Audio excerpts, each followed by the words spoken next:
That's the great Nick Jonas, who recently was on stage with Shania Twain, who is back touring, and that is a good thing. So cheers to Shania Twain, and hey, cheers to the Pittsburgh Penguins. And there it is, the Dunkin' Donuts Cup that I just got after a long day on the road in Ohio at Legacy Studios, and just spent about an hour up at the Coons Market in Hopewell. Don't forget, their 3-day sale is underway with extra savings. It's happening tomorrow and Friday. Today was the first day, so find that Coons Market nearest you at coonsmarket.com. This is blueberry coffee. Now, the very first person that brought me this was the great Marita Williams, product development at AAA East Central, and I love this coffee. And, I'll never forget when Governor Corbett, actually then the governor of the Commonwealth, brought me a dozen of Dunkin' Donuts. I love Dunkin' Donuts, but it really goes back to my friendship with a buddy named Chablis, a great owner of this amazing franchise, the first to really tell me, hey, Rob, America runs on Dunkin'. Love what they do. And I've got Greg Diulis on the phone line right now. And by the way, AAA East Central has a great relationship with the Penguins. They do a lot of things during the regular season, and they've got some wonderful opportunities now for Mother's Day fast approaching. Find out more at AAA.com and then join them along with me this Saturday at 11. But Greg Diulis is on the Comcast Sports Line in the Pratt Pack Gym. Way to go, Penguins. Patrick Hornquist takes the feed from Ole Mata. He shoots and scores. Then Evgeny Malkin really stepping it up as far as feeding the puck. Justin Schultz, he scores, and Jake Ginzel off of Dmitry Olaf, and in it goes on the rebound. Pens win 3-2. They're up 3-1. Game 5 Saturday night, Verizon Center, little after 7 and on NBC. So the Penguins made a statement tonight at the PPG Paints Arena, Greg. Yeah, Rob, you know what? I'm really glad that I'm not a gambling man, because if I were, I would have had all of my mortgage payments and everything else riding on the Capitals tonight. I really thought after the injury to Crosby really deflated the Penguins. I did not expect them to come out like they did.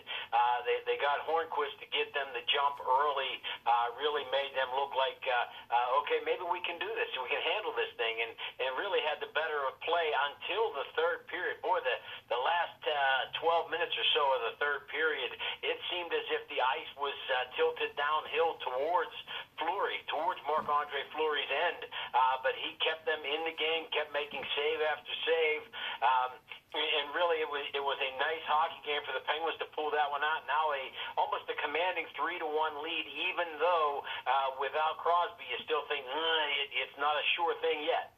The thing that really amazed me, it's almost like fate, and nobody wanted this to happen to Sidney Crosby, and we're all hoping and praying for a speedy recovery. He is Mr. Penguin, the face of the franchise. But all year long, he and Malcolm kept feeding these young guys who just kept delivering and delivering. And now in the face of adversity, they keep doing it. So it was almost like on-the-job training for this point for the young team that is the Pittsburgh Penguins in the postseason. Yeah, how about Gensel, Rob? I mean, has he really stepped up to the plate? I mean, what a rookie. Rookie is just playing like a guy that's been established in the league for a number of years.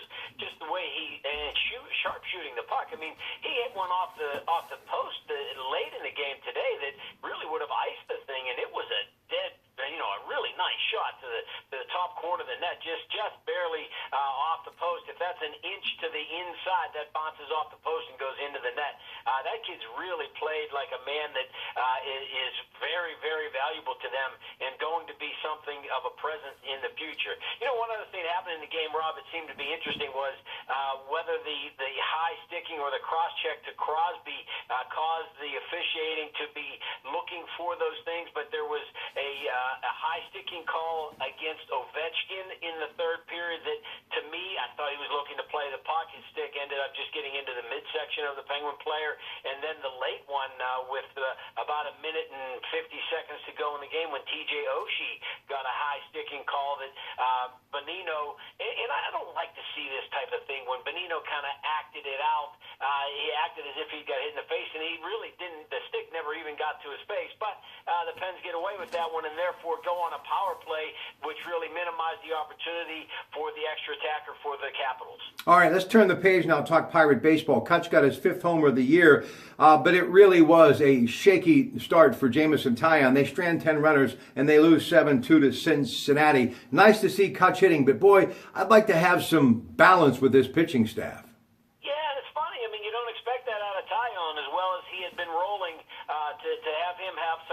clunker tonight was very disappointing after you get a good bounce back appearance out of Glass. Now, last night, after having gone the first four batters walk, home run, walk, that's not a good start. But then he really bounced back and salvaged that game last night and then you figure you got who had become the ace really in Tyone to get a clunker out of him. That was a little bit disappointing. All right, now our good buddy Bob Dvorak, I found out earlier today, is going to be out in Elizabeth early on Memorial Day morning doing a presentation, and I hope that you'll stop out. My friend Jim Malati is putting that together. You can go to Bob's Facebook page or Jim's to get details on that in the next couple of days. And of course, he'll be at Fort Bragg beginning May 22nd for All-American Week, promoting that drive-on book. So again, saluting all veterans and a job well done by our partner, Bob Dvorak. Let's talk basketball. You know, for everyone talking about the demise of the Cavaliers because they struggled at the end of the year, and, you know, LeBron had some issues. They had a lot of injuries, and they were wondering, were they going to trade, do something to kind of, you know, bolster this lineup? Well, listen, I know it's not Larry Bird and the Celtics or Magic and the Lakers, but it's still an NBA team nonetheless, Toronto, and they really demolished Indiana, and here they are now 2 games in second round against Toronto, 125-103. They win big at the Quicken Loans Arena tonight. And LeBron James, what's he do? 39 points, and Kyrie Irving, 22 points. So I got to believe right now LeBron James is the greatest athlete on the earth.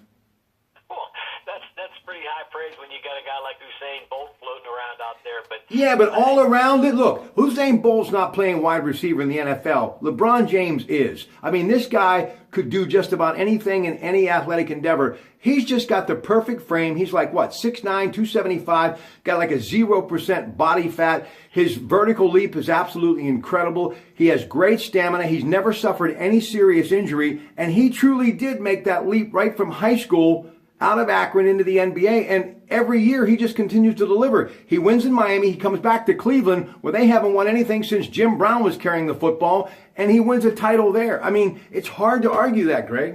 No, I just, you know, I understand your point, and yes, he is a fantastic athlete, and the best in the NBA, maybe the best ever in the NBA, especially with the way he can handle the basketball in addition to, he could play all 5 positions on the basketball court. All right, hey, by the way, tomorrow night we'll be at Alex Sebastian Jr.'s Thursdays. Dave Pasquale and I talking the Run for the Roses, the 143rd Kentucky Derby coming up on NBC this weekend. And we're also going to be talking business tomorrow night as well. So I'll just leave it at that, and I hope you will tune in and join us. Wells Fargo Championship, Wilmington, North Carolina, tees off tomorrow morning on the PGA Tour. But closing with you, Greg Diolis, Vantage Management Group.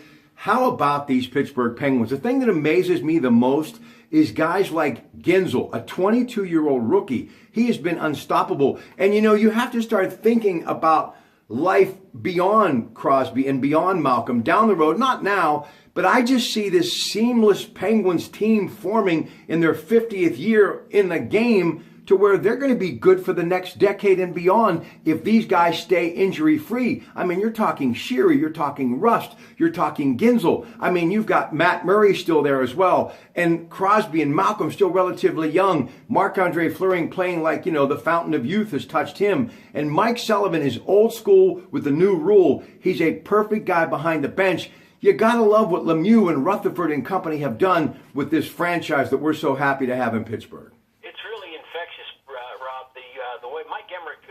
Doc Emmerich was calling the young kids the little rascals tonight because of the way they're just, they're so pesky and everywhere and around there. And it's really fun to see those guys.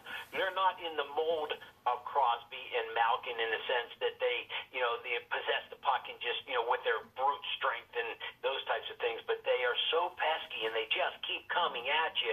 And it seems like there's 7 of them on the ice when there's only 5. They just, keep rotating, keep cycling the puck down into those corners, and then all of a sudden somebody breaks free, and then they really do snipe very well. If they've got a small opening in the goal, boom, they're busting it in there.